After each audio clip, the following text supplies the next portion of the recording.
Hi friends, welcome back to my channel. నేను మీ లక్ష్మిని. ఈరోజు అంటే నవరాత్రులు మొదలవుతున్నాయి కదా. నవరాత్రులు అంటే ఏ రోజున అమ్మవారికి ఏ నైవేద్యం పెట్టుకోవాలి అనేది మనము చూద్దాము. పాడ్యమి రోజున దుర్గాదేవి అలంకరణ అన్నమాట. దుర్గాదేవికి ప్రీతికరమైన నైవేద్యం వచ్చి పులిహోర. అందుకని ఈరోజు పులిహోర రెసిపీ అనేది చేద్దాము.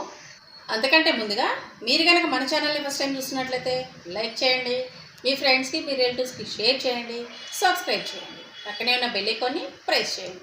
బెల్ ఐకాన్ని ప్రెస్ చేయడం వల్ల నేను ఏ వీడియో అప్లోడ్ చేసినా ముందుగా మీకు నోటిఫికేషన్ వస్తుంది. ఇప్పుడు ఎలా తయారు చేయాలో చూద్దాము.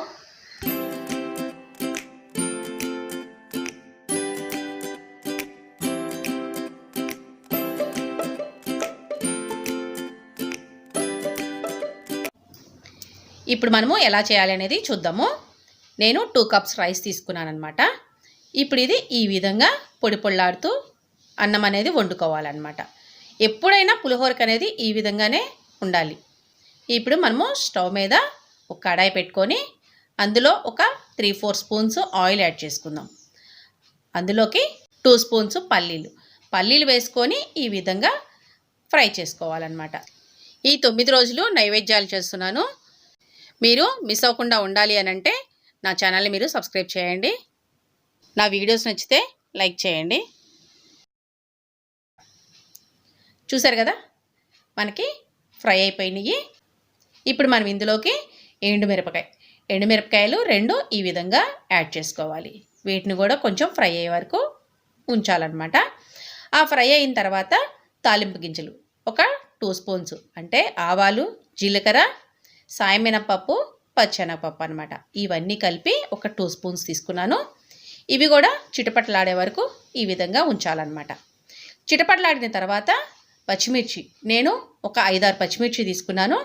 ఈ 5-6 పచ్చిమిర్చి కూడాను బాగా ఫ్రై చేసుకోవాలి. అంటే మనకి కలర్ చేంజ్ అవుతుంది కదా, ఆ విధంగా ఫ్రై చేసుకోవాలన్నమాట చిల్లీస్ని. ఇప్పుడు వీటన్నిటినీ కూడా మనం అన్నంలోకి వేసుకోవాలి. ఇప్పుడు క్యారెట్, నేను ఒక పెద్ద క్యారెట్ తురుముకున్నాను అనమాట. ఈ విధంగా దీన్ని అదే ప్యాన్లోకి ఈ విధంగా యాడ్ చేసుకోవాలి.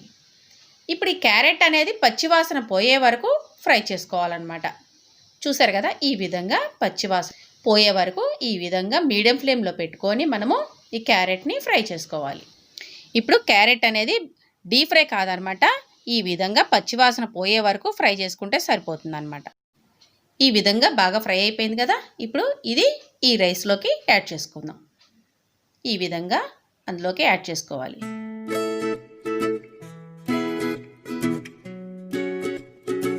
మనము అదే కళాయి మీద ఒక 1 స్పూన్ ఆయిల్ పెట్టుకొని పసుపు, 1/2 స్పూన్ పసుపు యాడ్ చేసుకుందాం. అందులోనే అది ఇప్పుడు మనము పసుపు ఎందుకు వేస్తున్నారండి అనుకుంటారేమో. ఇలా ఆయిల్లో వేయటం వల్ల మనకి అన్నం మొత్తం బాగా కలుస్తుంది అనమాట. మీరు ట్రై చేయండి. ఈ పసుపు కొంచెం 1 సెకండ్ అలా వేగిన తర్వాత కరివేపాకు అనేది యాడ్ చేసుకోవాలి. కరివేపాకు వేగిన తర్వాత మనము ఈ మొత్తము ఆ రైస్లో వేసుకొని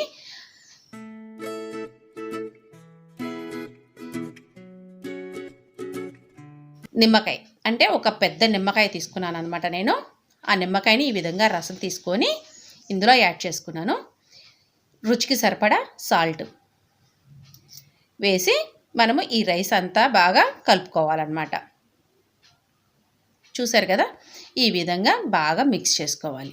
మనము ఈ వేసుకున్న తాలింపు, క్యారెట్ అన్నీ ఉన్నాయి కదా, ఇవన్నీ బాగా కలిసేలాగా అన్నానికి బాగా పట్టేలాగా ఈ విధంగా బాగా మిక్స్ చేసుకోవాలన్నమాట.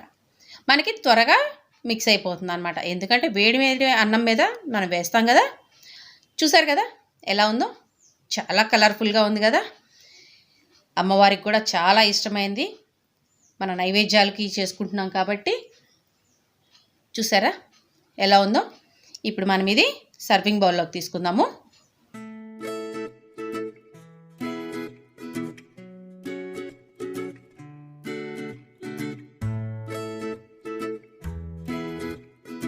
చూసారా ఎంత కలర్ఫుల్గా, ఎంత బాగుందో. మనకి మొదటి రోజు నైవేద్యం అన్నమాట అమ్మవారికి పులిహోర. అమ్మవారి ప్రీతికరమైనదన్నమాట. అందరూ చేయండి. అమ్మవారి కృపా కటాక్షాలు మీ అందరికీ ఉండాలని నేను ఎల్లవేళలా కోరుకుంటూ మీ లక్ష్మి. మా లక్ష్మీదేవి ఫోటో ముందు మా అమ్మవారికి ప్రసాదం పెట్టానండి. చూడండి, మీరు కూడా చేయండి. అమ్మవారి ముందు ప్రసాదం పెట్టి కృపా కటాక్షాలు పొందండి.